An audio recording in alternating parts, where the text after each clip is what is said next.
Liebe Trinkabenteurer, ihr wisst, ich liebe euch und ich bin in Hepple und ich möchte euch was zeigen, nämlich, ich weiß nicht, ob es die kleinste Destille der Welt ist, auf jeden Fall die geilste. Also hier hinter den Bäumen, also da sind die Felder und die Berge, da wächst der wilde Juniper, der geile Wacholder, den sie tatsächlich im Hepple Gin und im Douglas...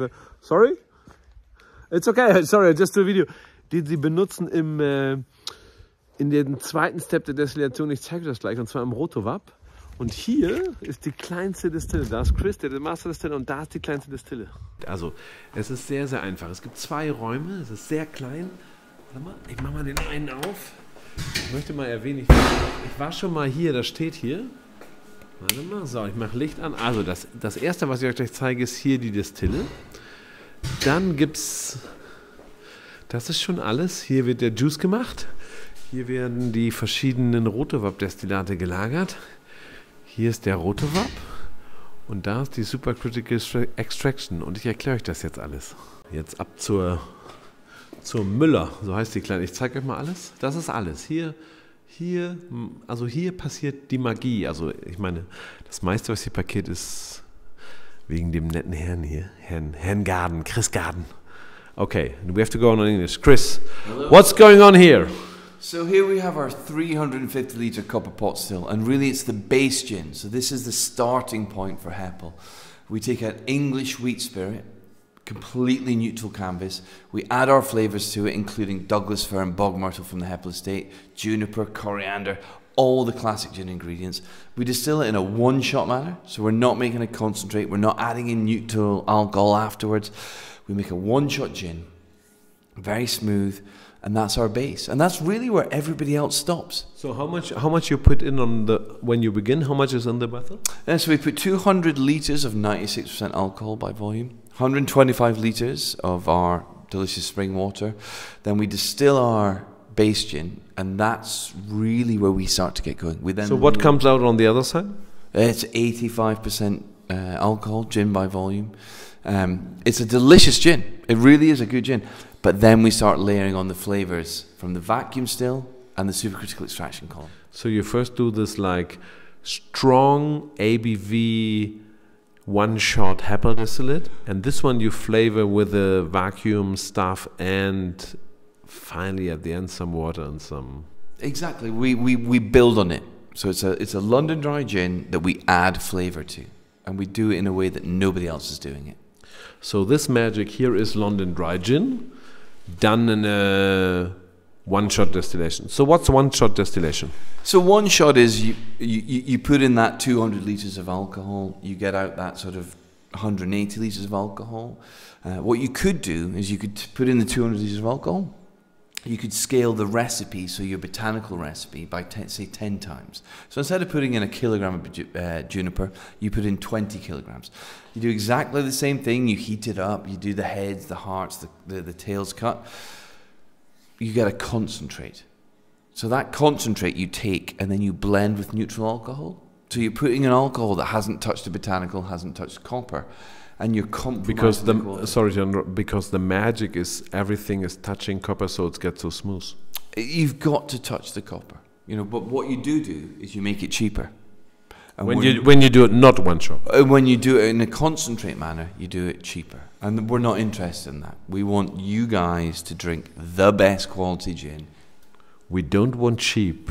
We want to touch copper. We want to touch copper. Copper. Lots of copper. Copper. You can see how much copper there is on everywhere. Copper. And also the funny part is, last time I've been here, very much at the beginning, this was all the same color, but now you can see there's copper.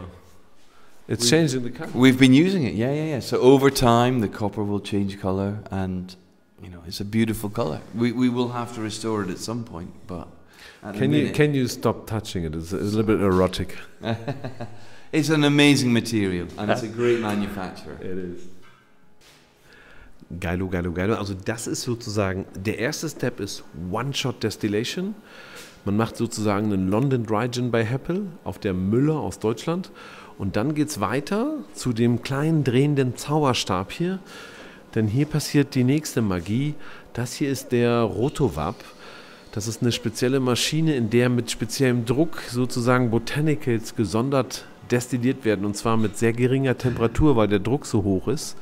Und dadurch kriegt man andere Aromen. Und hier drin werden die lokalen Aromen verarbeitet. Erstes ist natürlich der lokale Wacholder, sprich der Wacholder, der hier auf den Feldern wächst, der grüne Wacholder. Und das macht, glaube ich kenne keinen anderen Gin, der das macht.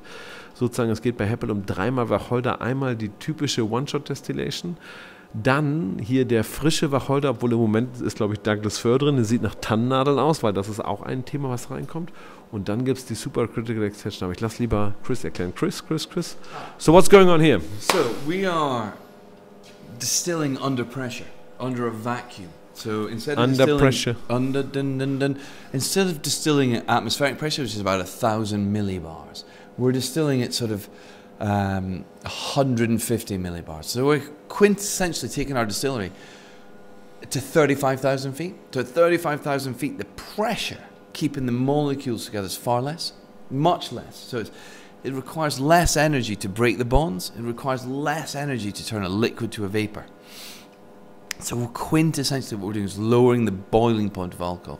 So on the copper pot still, we're at 78 degrees. On the vacuum still, we can distill at 40 degrees. And at 40 degrees, we're conserving flavors that would be destroyed, burnt on the copper pot still. So we individually distill 6 botanicals on this machine. So green juniper, lovage, blackcurrant leaf, bog myrtle, and then Amalfi lemon peel. And we're capturing those fresh and zingy, amazing flavors that you just can't get from copper pot distillation. And we add that to our copper pot still gin. So you do the different distillations, and then you blend them all together with a copper pot gin. Exactly. And what we can do is we can look out the window, we can go, the lovage is ready, and we can snip a bit of lovage. Technically it's now dark because already 5 o'clock. It's 5 o'clock in the afternoon. Oh, no. And it's not lovage season. Absolutely. But when it is lovage season, we can go out, snip a bit, distill it, go. That is how we want it. And then the rest of that week, I will distill lovage and I'll build up a flavor bank of it. Woohoo. Let's go to the next one. Okay. Supercritical Extraction. Das ist hier der kleine Metallklotz. Es sieht echt nach nichts aus. Es ist aber die Geheimwaffe von Hepple. Supercritical Extraction. So what we're doing here is we're extracting flavors from juniper that you can't get from distillation. We've got under intense pressure from CO2. We're extracting this oil from juniper and we're getting flavors. So we and you can hear the pumping. We get to 3,000 pounds per square inch of pressure, so 7,500 feet below sea level. We heat it to 40 degrees. And at that point, this CO2 turns into a supercritical fluid. There's the pump again. And it turns into a solvent. So the juniper oil dissolves into that solvent, comes through a little network of pipes, and is deposited. And we're left with this. Now this is juniper. This is the absolute juniper. It's the needle, golden the bark, juniper, the berries. It's that full expression of juniper, and we add that to our gin, and it gives a mouthfeel. It gives a depth of flavor like no other. Can you just give me another mouth feel? Mouthfeel. Have a little. So you told me how much? Have a nose. Fuck. It's amazing, isn't it? Unbelievable. It's super strong, man. It's burning my nose. That will do a lot of bottles. That will do a lot of bottles. How much juniper? First of all, I understood that you have different types of juniper. For the Rotovap, you use the fresh one from here. So for the Rotovap, it's green juniper from Hepple. Yeah, this one. On the copper pot still, it's Macedonian and Italian. And then here we have organic Bulgarian juniper. Organic Bulgarian. And so how much juniper you need for this bottle? This will do a lot of bottles because we want to have a well-balanced gin. So we want that juniper up front, and then we want that lovely freshness coming from the vacuum still, and then that sort of dry gin from the copper pot still.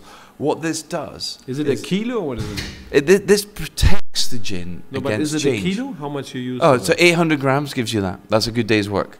I pat myself on the back. 1 day of pressure. One day. That is good. Yeah. But this gives the gin. It means it doesn't deviate. So if whatever you do to the gin, whatever cocktail you make or whatever gin and tonic you make, it comes through with juniper because of this. Nice. So this little, show it again, this little liquid, how much Hepple you can flavor with it as a final result? So this would do around 200 cases.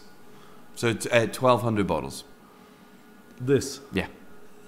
But we don't want to hit you in the face and keep repeatedly slapping just the you nose in the face is like burning, you know. But this is amazing, and a little goes a long way. So if we would put this in a dropper, and would drop one drop to a martini. Yeah. It's a juniper martini. Death by juniper.